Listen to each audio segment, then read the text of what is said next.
looking at the S&P futures here on the weekly chart for now, we have three retracements drawn. The pink is from the '09 lows to the all-time highs. The blue is from the '18 lows to the all-time highs, and then the yellow is from the all-time high down here into the swing low. So a lot going on here. We see that this week price tested down into this pairing of the 61.8 of the secondary as well as the primary 23.6 and the point of control on this time frame, all between 26.95 and a quarter to 27.52.75, and thus far holding outside of that range still. We can go ahead and go into the let's go ahead and go into a 4 hour. We go into a 4 hour. We see once range was established down here, 1700 hours on the 9th of March. Since price has bounced up, but keeps moving back below this tertiary 23.6 at 28.61, as well as the secondary 50 that's there also. So pretty weak showing so far. There is an area up here from 28.61 into 29.63 that needs filled in, for the lack of a better term. It's a lot of empty area here. So if we secure over 28.61, then I would expect to test up there into 29.63 to 29.84 to test that resistance point up there. For now, I'm a little skeptical on much of an upside move. We really have to see this level here at that 26.95 into 27.52 hold. This being a primary 23.6 and a secondary 61.8 as well as a point of control. That's a lot of support at one point in a chart, and if that breaks, I think that we start to see price down here into if this chart will quit moving, we can see price down here into 2571 and even down here into the 2300s if that is the case. And the thing is that this market is moving so rapidly without some sort of intervening factor that we could, I think when you draw the line that the price gets down to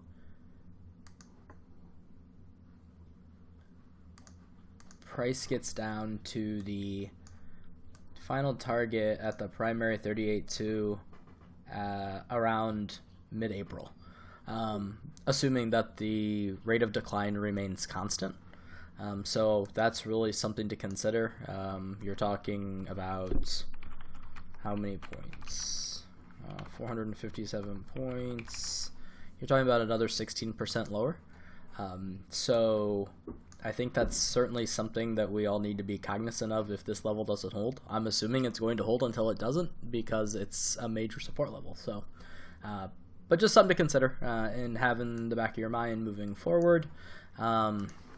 If we go into the Nasdaq real quick, my Nasdaq didn't update from work. Just 1 second.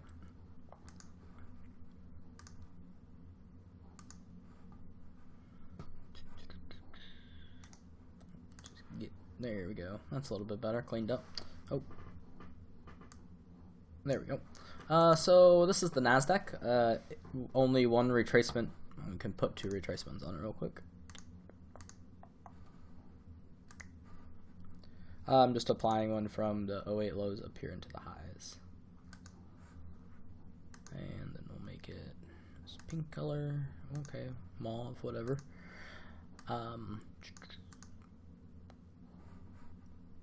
And then we'll go back into the weekly, and we see that this area, the NQ, is tested down into the primary 23.6 and the secondary 50 is at 77.91 area. Also, substantial volume below that price point as well.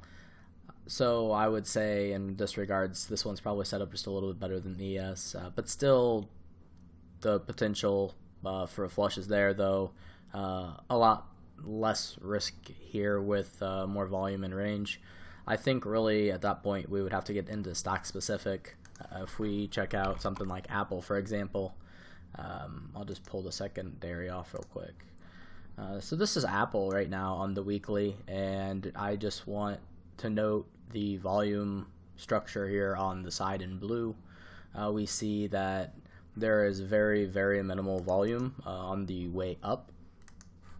If we could just apply a straight line here, we see all the volume from the move here from 14 October up has been very minimal. There's a rather large volume node down here at 220. But if you're talking 220, it's what, 65 points, so you're talking about another 23% lower for Apple. And if we've fallen through volume nodes that are this large, then what would stop us from falling through a volume node that is this large, or a null that is here? So again, move in Apple, if we lose 256 all the way down into 234 and into 220, it can come really quick. We were talking about only 2 weekly bars being established through that range. So again, something to consider. If we're looking at the opposite side of this, we can say that thus far Apple has bounced off of the 38.2 and has since recovered slightly, the primary 23.6 up here at 283. We could also go ahead and put a secondary on Apple now so we can see it. And we'll go into a daily. This gives us a little bit better of a picture on Apple. We can see that there are very random build-outs of volume on the daily chart, each one trying to be supportive of volume. But again, as we move lower on the chart, we see that those nodes here in this range dry up pretty well. So a pivot for Apple here at the close, 282 to 285, is certainly a needs to hold. I'll switch my game plan up if we can climb over 300 and hold. Bonus points to get into the gap at 304. But there is still substantial volume over the top of Apple, but I'm saying over the top of 298 to 300, I'd rather be long of it than short of it. And then you go into the second largest holding, Microsoft, whose build out really isn't much better. If we did the same to the vertical here, we see a substantial volume build out from that multi-month consolidation. Would be amazing to catch Microsoft back here. I mean, if price gets to this price point, then I would like to get long Microsoft around 135 to 142.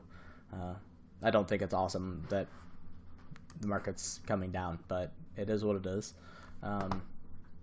And then we could also apply a retracement here on Microsoft. And so then we see that we've cleared the 23.6 of this drop from all-time high. So if we hold there, we'll look for a move into the 165 range to gap fill. If we lose 165, then possible test back down here into 153, 150, and then to fill all this in down here into the 142 area. So that's what I mean by the top holdings kind of having a weaker structure.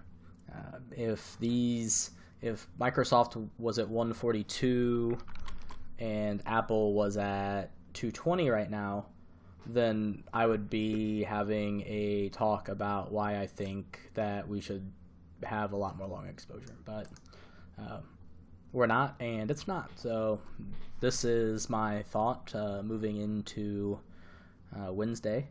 I'm off from Wednesday to Monday. I'm going to Sin City to see if I can't dodge the COVID-19 out there.